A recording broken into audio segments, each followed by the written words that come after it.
Bismillahirrahmanirrahim. Assalamualaikum warahmatullahi wabarakatuh.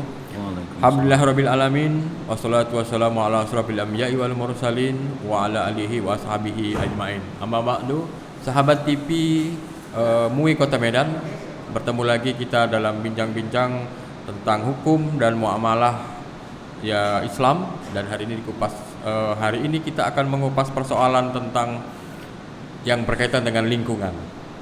Dan lingkungan dan hobi. Ya. Bersyukur kepada Allah dengan mengucapkan alhamdulillah dan selamat kepada Rasulullah SAW. Selalu kita sanjungkan dan pujikan kepada Nabi Allah. Insya Allah kita mendapatkan rahmat atau hidayah di akhir hayat. Sahabat MUI Kota Medan, hari ini kita akan membahas tentang kapan dilarang memelihara hewan. Ini hal-hal penting yang harus kita ketahui.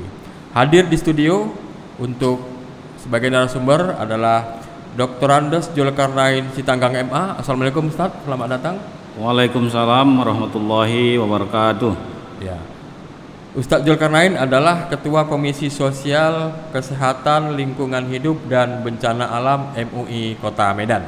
Ustaz, hari ini kita akan membincang soal binatang atau hewan peliharaan ini. Ya, hewan peliharaan. Nah, ada aturan-aturan atau dalam fikih lah yang membolehkan dan dilarang untuk memelihara hewan. Nah, hari ini fokus kita adalah tentang kapan saat dilarang memelihara hewan. Boleh Ustadz sebagai pengantar kita sampaikan? Baik, assalamualaikum warahmatullahi wabarakatuh.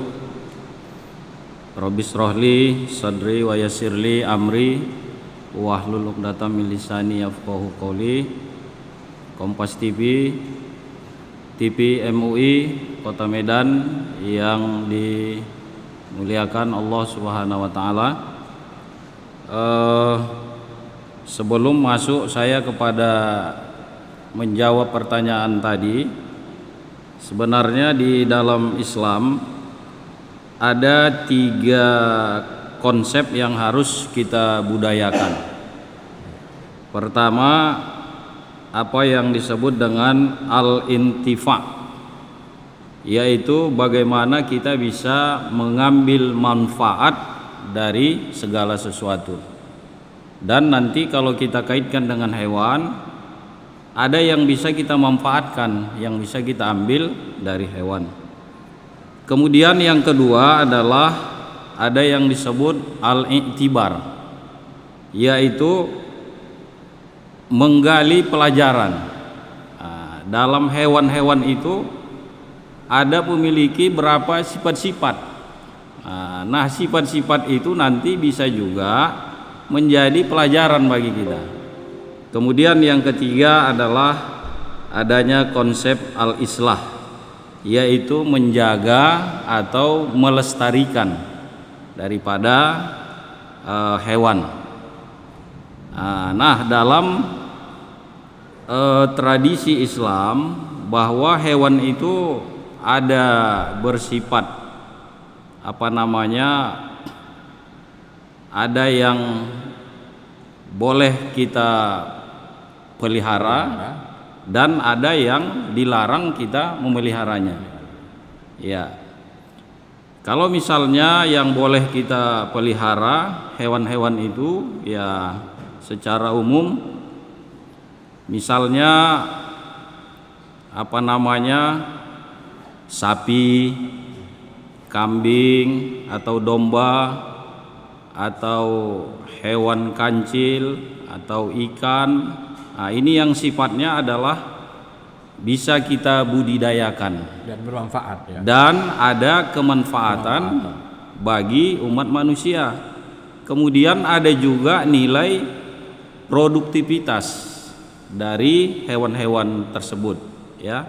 Maka dalam hal ini adalah Islam menggariskan boleh kita membudidayakannya, dan ini adalah dipandang sebagai satu nikmat karunia dari Allah Subhanahu wa taala terhadap manusia. Wal an'ami wal hars,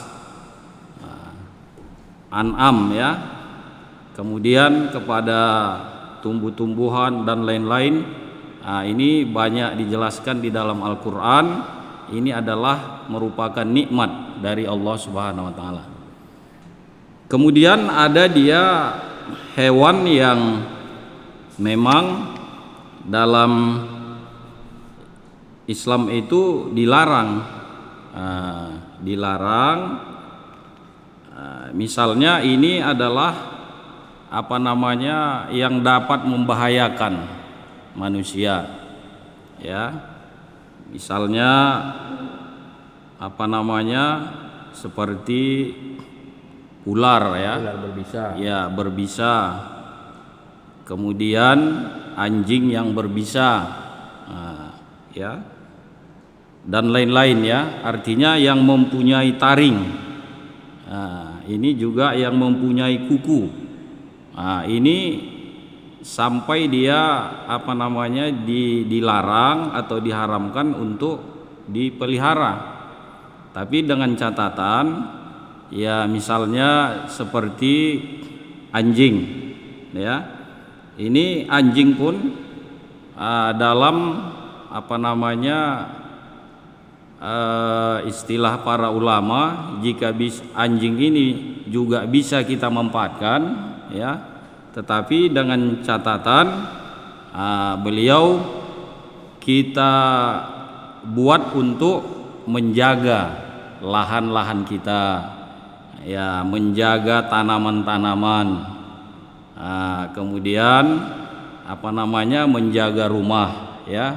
Namun harus kita buatkan tempat yang layak dan pantas kepada mereka ini. Kemudian Ustadz, kapan kira-kira diharamkan kita memelihara hewan itu?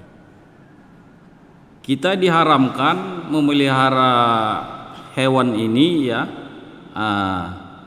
manakala misalnya kita tidak wajib memberi makan kepadanya. Artinya kita memelihara, kita mengurung, tetapi kita tidak berikan makanan. Itu dilarang, dia diharamkan.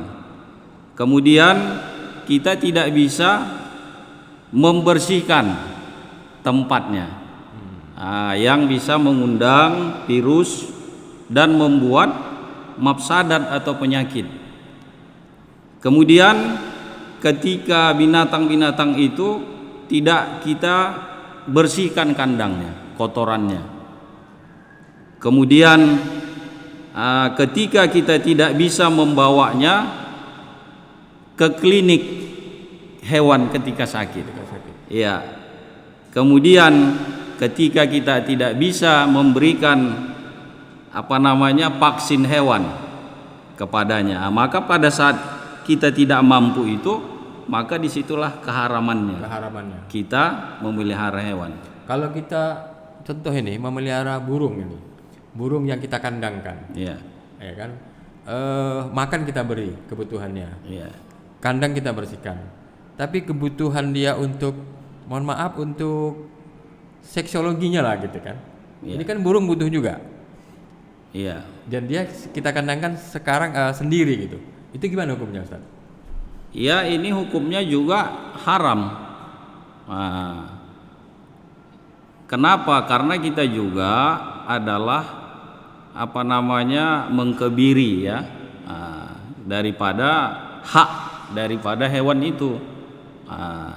Misalnya, kalau misalnya seperti kucing yang sekarang ini kan, itu banyak yang saya dialog dengan orang-orang yang pecinta kucing, memelihara kucing.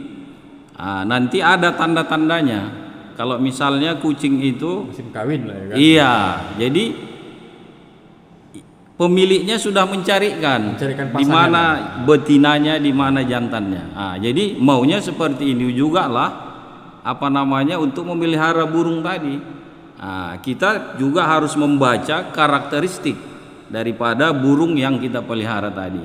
Jadi kalau itu bisa kita penuhi, ya itu adalah dibolehkan. Tapi sebaliknya kalau itu kita tahan, itu kita dianggap berdosa. Ya. kaitan dengan lingkungan hidup ini, Ustaz. Ya. Ada nggak kaitan kita memelihara hewan dengan lingkungan hidup? Ya, kaitannya ada. Karena yang saya katakan tadi adalah ada al-islah ya, untuk menjaga kelestarian alam. Jadi kalau misalnya kita melihat misalnya di Kota Medan ya, itu pada tahun 2013 ada yang namanya Perda nomor 26 tahun 2013 ya, yang dikeluarkan oleh Pemko terkait dengan tentang usaha pemeliharaan daripada hewan-hewan yang berkaki empat di Kota Medan. Ya, kalau misalnya hewan-hewan tadi yang kita pelihara mendatangkan mudrat kepada lingkungan, misalnya memakan tumbuh-tumbuhan tetangga atau kotorannya ya, mengundang rasa bau, kemudian apalagi waktu hujan, ini adalah sangat mengganggu. Maka pada saat itu dilarang dia. Kenapa? Karena merusak daripada ekosistem, merusak daripada tatanan hubungan manusia dengan manusia, atau juga merusak hubungan dengan alam lingkungan. Misalnya mengalirkan kotorannya ke parit, ya kan? Tidak semua juga binatang-binatang ada yang di parit itu suka dengan kotoran itu, bahkan ada yang mati gara-gara itu. Membuangnya ke sungai. Bagaimana nanti kalau itu misalnya terminum, ya kan, binatang-binatang lain. Jadi itu adalah sudah ada aturan dari pemerintah Kota Medan, terutamanya kita di Medan. Kemudian juga ya, ini banyak regulasi yang mengatur terkait masalah ini ya. Adanya juga